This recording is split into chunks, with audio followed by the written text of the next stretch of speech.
Your Honor. I don't know where this is going, but I think that this is definitely something before the state goes down this road that they should have litigated before attempting to. They should what? I'm sorry, sir. Litigated outside the presence of the jury before attempting to do this. I am saying right now, I don't know where the state's going with this, but if I hear my client's name, Shannon Stillwell, or any of people that are associated with my client's name being listed as someone that was being investigated or suspected of a crime, I am moving for an immediate mistrial because that would be highly improper. Who's suspected of crimes that are not charged, not convicted, being listed through an investigator is complete violation of 404B, 404A, and is prejudicial and completely improper. We're trying this case through hearsay right now. I'm surprised the state didn't ask Investigator Dennis, well, what happened in the Donovan Thomas case? Just tell us all about what you learned through hearsay, because that's where we're headed. And to just say, who's the victim, who's the suspect, and who's the perpetrator? Yeah, who's the perpetrator? That's highly improper. And right now, the only perpetrator that's been listed is Kelvin Watts, and I think that was improper. But I'm saying as it goes forward, as soon as a name that's associated with my client or my client's name comes out, I'm moving for an immediate mistrial, and I believe it's very warranted. Thank you, sir. Your Honor, can I join in that objection also? Well, the Hari rule's in effect, so what else do you want to add to that, sir? Well, I want to, the state cited a case earlier, the Hassan case. I've had a chance to sit and read through, and that is actually instructive to the court.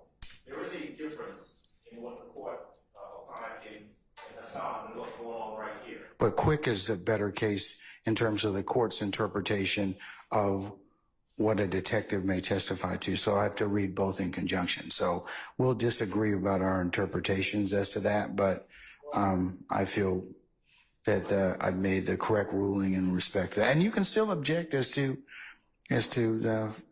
foundation, but and that's my position. And I share the same concern that Mr.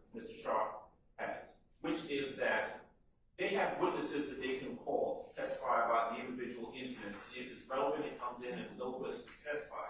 But they can't simply wholeheartedly have Detective Dennis, and just by asking the questions in a certain way, saying, what does your investigation show? He can't just he can testify to the end result of the investigation, but he can't get around hearsay by simply saying that I know this person's a perpetrator, this person's a victim. All of that comes from hearsay.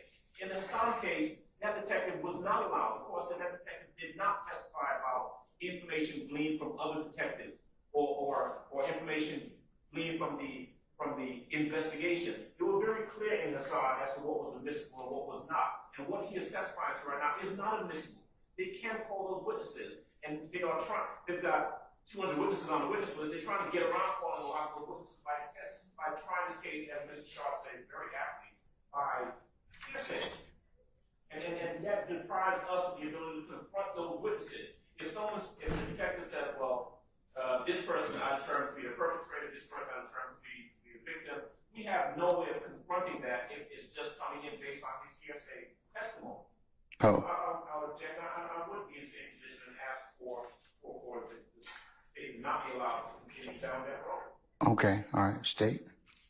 Your Honor, Quick is as the court has pointed out, Quick is the most on-point authority that we have for our questions that we are asking Detective Dennis. We are, as Mr.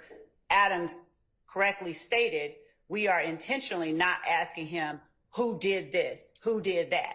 We simply are asking him, who did he investigate as the perpetrator? Who did you investigate as the victim? And later, when we get into other questions, we will have a proper basis and foundation for his knowledge of these other questions related to incidents that occurred after the April 25th, 2015, April 26th and 25th, 2015 incident involving the shooting of Lil Wayne's bus and how he aided Detective Racy in that investigation.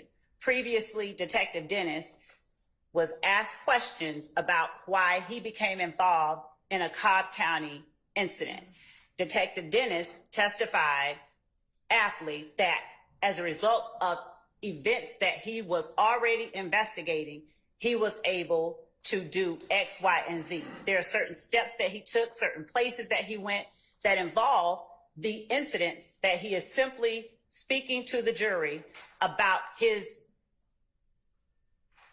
who, where, and what he investigated, not offering any statements by anyone. We're not arguing this is that, he pled guilty to that, and we're not going to offer any improper hearsay or testimony that might infringe on anyone's rights in this case.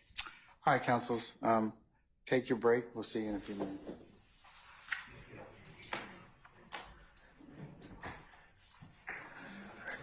Go ahead.